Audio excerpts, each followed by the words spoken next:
6:21 Central African time it is. Let's take a look now at some of the stories making headlines within the West African region. We're joined by our resident analyst. On Wednesdays, we speak to political analyst and conflict resolution, Dr. David Matsanga. Dr. Matsanga, how are you today? Thank you very much. I'm very sorry. The time here in Netherlands confused me, and here I am. But I have come. I am ready to talk, to go without any hesitation. Good morning, Asanda. And we appreciate you making time for us. Let's start with Ghana today. So the country has entered into a memorandum of understanding with the Africa Tourism Research Network. And what exactly will this entail, this agreement between the two? This will boost a lot of tourism across the continent and in Ghana. As you know, Ghana is my favorite spot across the continent of Africa. Anytime when I have time, free time, I go to Ghana. Ghana, it has good conditions. It has got facilities for allowing people to come in, any black African, any African, black, white, yellow. If you have an African passport, you are welcome in Ghana, as long as you don't have anything criminal that you intended to do. It's a great place. It increases tourism across Africa. It also cements unity among tourist agencies that will be handling these matters in Africa and elsewhere. That is a great move for Ghana. Are there any timeframes that have been put on this agreement? And if there's funding that's confirmed, where will it come from? The funding comes from tourism itself. And first of all, local money will be pumped in, investors will come in, and also from International Tourist Association, World Tourism Organization. These are some of the projects that need peace.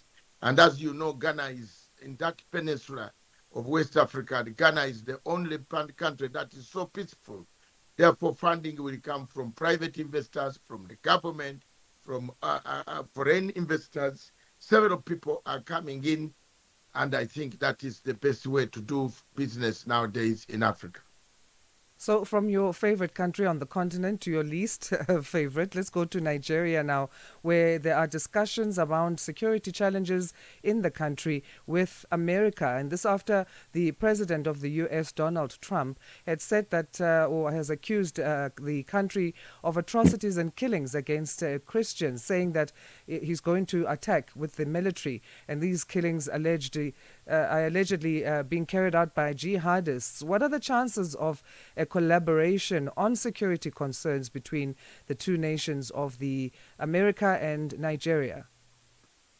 I think there is no love anymore between the two states, because there are two different states. One harbors terrorists, one is a government full of terrorists. The vice president himself is a member of part of the Boko Haram that disturbs the entire region. Tinubu himself is more or less, he doesn't care. He doesn't care about Christians being slaughtered. He did not show enough emotions. He did not show anything that is sympathetic. A state of a quagmire state, a collapsed country, a failed country, a country hotbed of terrorism. That's why I'm here in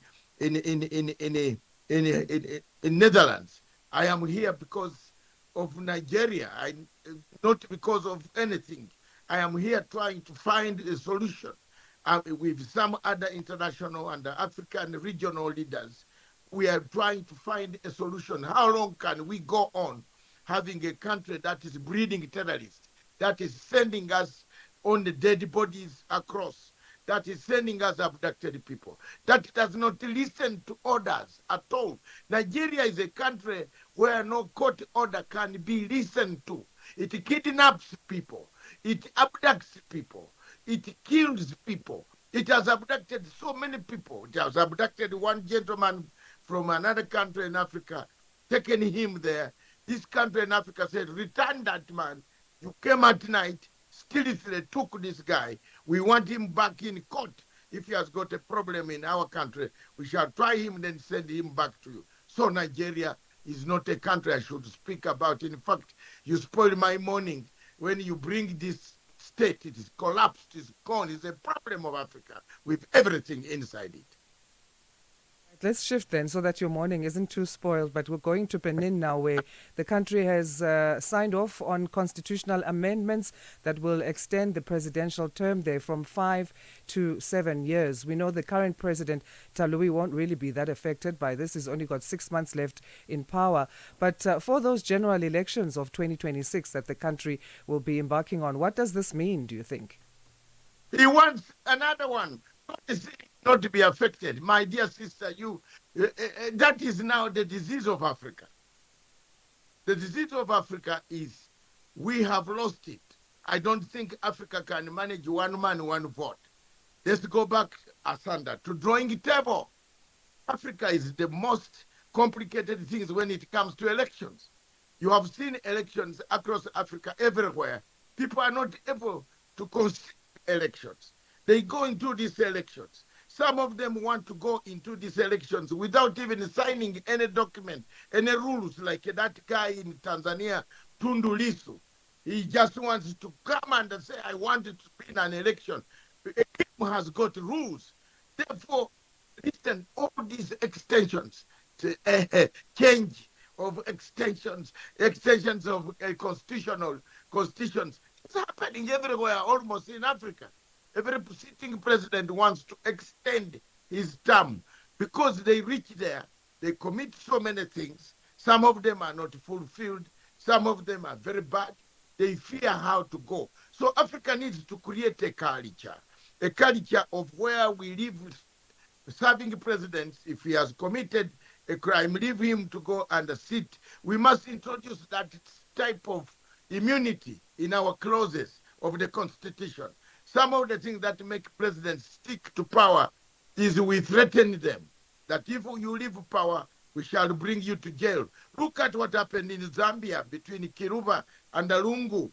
These are some of the things that make some sitting presidents fear. Today, I'm very humble, I'm very balanced. That's why I am saying everywhere in Africa, Constitution, look at Zimbabwe.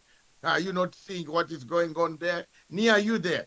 The only country in Africa that sticks to its mandate, South Africa, Ghana, those have stuck to their mandate.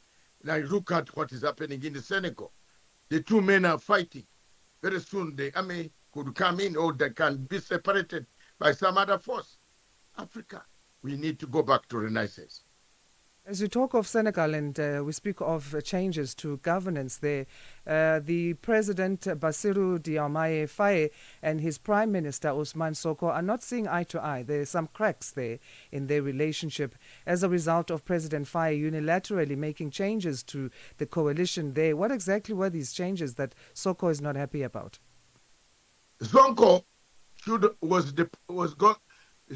this position that Faye occupies is Sonko's. Yes, and let's be honest. And in Africa, even God can be very upset with you. Sonko said, Faye, you go ahead. I'm in prison. Go ahead. Don't worry. Go ahead and be the president. And then Faye is French. He has followed the French policies that are not working, that every leader, younger person in that region is abandoning. Sonko wants real changes, real reforms, real stoppage of corruption, nepotism. That is what Sonko is. I've tried to mediate that conflict between the two. Remember, he was very instrumental talking every day on South African television, your radio here, about their release from prison. They have disappointed me. They don't want to see eye to eye. I have tried to write to them letters. I think I will leave it. Whoever wins now, the elephant is going to suffer. Let's see. But the situation is not very good in Senegal at all. Dr. Matsanga, we'll leave it there for today, and thanks again for your time. Thank you very much, my sister. The time or the international time confused me, and I ended up not sing, but I hope Yes. I've done something better. But remind you that let's be careful about external forces that cause trouble. International NGOs that have caused trouble for South Africa, AfriForum, for example. Here in Tanzania, there are external forces that are trying to dismember this country. Africans, please remember me. Remember me. We must stand firm against such external dark forces. Good Dr. morning. Matsanga, thanks so much for your time. Political analyst and conflict resolution there. Dr. Matsanga giving us stories making headlines in the West African region of our continent. Let's say good morning to Onele Nzinzi now. She has our news headlines at 6:31.